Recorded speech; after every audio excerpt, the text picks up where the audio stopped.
பாசத்திற்குரிய அக்கா கனிமொழி அவர்களே, கழகத்தினுடைய பொதுச் செயலாளர் ஐயா ஆனந்த் அவர்களுடைய மாணவனாக, தலைவர் தளபதி அவர்களுடைய தம்பியாக இங்கிருந்து உங்களுக்கு ஒரு வேண்டுகோள் வைக்கின்றேன்.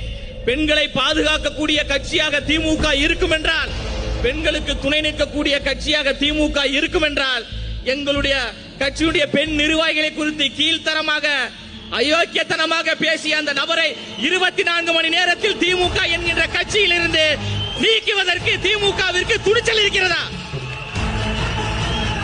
உண்மையிலேயே பெண் சுதந்திரத்தை பேசுகிறோம், பெண்களுக்காக குரல் கொடுக்கிறோம் என்று சொல்லக்கூடிய அக்கா கனிமொழி அவர்களே, திமுக கட்சியை சார்ந்தவர்களே, எங்கள் தலைவர் தளபதி அவர்களை அண்ணனாக, தம்பியாக, மகனாக பார்க்கக்கூடிய பெண் நிர்வாகிகளை கொச்சைப்படுத்தி பேசிய நபரை நீங்கள் கட்சியிலிருந்து நீக்கிவிட்டு பெண் சுதந்திரத்தை பத்தி நீங்க பேசுங்க.